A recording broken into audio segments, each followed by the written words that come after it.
Worlds of Power, CastleVania 2, Simon's Quest, a book created by FX9.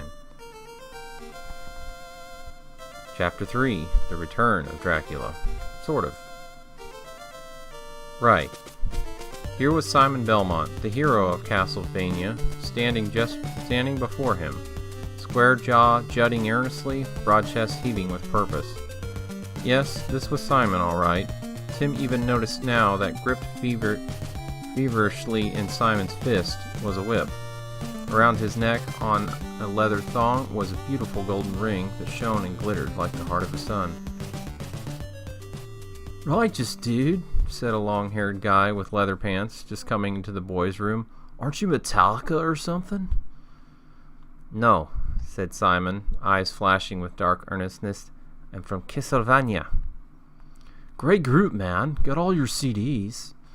The guy cruised out of the boys' room, thrashing power chords on his heavy metal air guitar. Simon looked quizzically at Tim.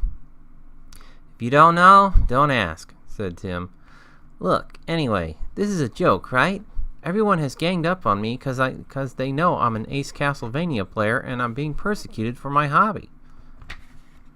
"No, I swear upon my sacred honor," insisted Simon.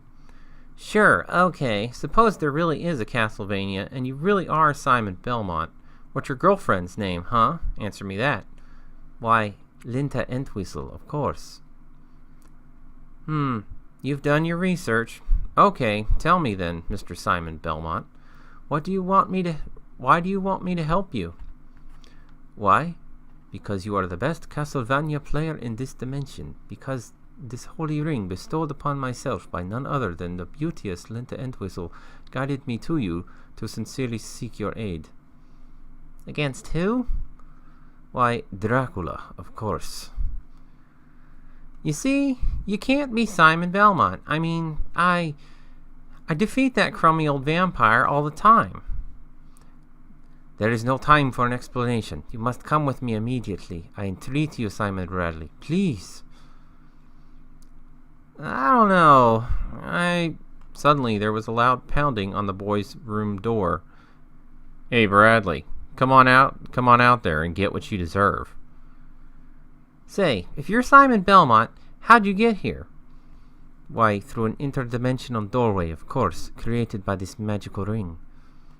"Show me. Get me out of here, and I'll believe you."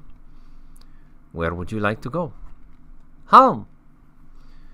"Come, grab my whip, Timothy Bradley." Well, it was worth a shot, thought Tim. Anything to get away from that walking dynamite truck with biceps. At the very least, he'd give this a try, and if it didn't work, he could get Muscle Brain here to use his whip on Bert. He reached out and grabbed the leather whip. It felt as though he'd grabbed a live wire. "Yow!" he said. He felt his hair stand on end. Energy coursed full throttle through his body. A burst of light zapped through his eyes. Then everything became a pleasant calm after the silent bang.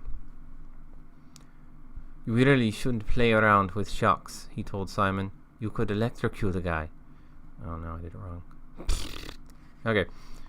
"You really shouldn't play around with shocks," he told Simon. "You really could electrocute a guy. There's this guy outside I'd like you to..." "Huh?" The "huh" was because he just realized that he and Simon Belmont were no longer in the junior high school boys' room. They stood in his bedroom, back at home. "This is where you live, is it not, Timothy Bradley?" "Yeah. Wow. So it is." He turned his newly admiring eyes toward the hero. "You really are Simon Belmont." "You acknowledge my identity. Thank you. Does that mean that you are now willing to come back with me to my homeland to rescue it from the power of darkness, the disease called Dracula?" "Dracula, right. I thought the old popsicle sucker was dead." "Oh, indeed. Very dead. His body has been cut up and has been placed in 5 different places." "Sounds pretty dead to me, Simon. What's the problem, then?" "His curse. It spreads across my homeland. I should have burned the body and scattered the ashes to the 4 winds. The followers have separated his body parts and hidden them. I don't know what to do, and Linda Entwistle has been snatched away from me. She came to me in a vision and gave me this ring and..." Whoa! One thing at a time, please, said Tim. I'm a boy of my word, Simon. I'll come with you, but I've got to pack a few important things first. Tim began jamming stuff into an empty laundry bag, stuff he was going to need, like chocolate bars, a Swiss Army knife, chocolate M&Ms, a sweater, some more Hershey's chocolate bars, semi-sweet, milk, Mr. Goodbar, and gosh, oh, don't forget the one with almonds. His Boy Scout kit including a compass and a campfire starter, some Reese's Pieces. Hey, if Simon Belmont really existed, maybe he could lure E.T. down from the skies too. And some clean underwear. And last of all, his very best imported Godiva chocolates for emergencies, celebrations, or just for the heck of it. What is all that? Inquired Simon Belmont. Chocolate! About my favorite thing in the world, except maybe for bad jokes, puns, and, oh yeah, video games. Chocolate? We have no such thing in CastleVania. It's a good thing I'm bringing a supply then, Simon. It's candy. Oh yes, candy. Very bad for your teeth, though. You know, you're a pretty serious guy, aren't you? I think, Timothy Bradley, you'd be pretty serious too if you had only 48 hours to prevent your body from being totally possessed by the evil spirit of Count Dracula himself. A voice from below interrupted them. Timothy, is that you? I hear voices up there. Oops, Tim gasped, really frightened now. That's my mom. Are moms a form of evil demon here on this plane? Said Simon Belmont, spinning about and grabbing his whip, ready for battle. Worse. We can just take off for CastleVania now before I really get into trouble. Footsteps sounded on the stairs. Timothy, when your father hears about this, it's going to be no video games for a month. That should do the trick. The footsteps were on the landing now, coming closer, like claps of doom. Tim Bradley grabbed the whip.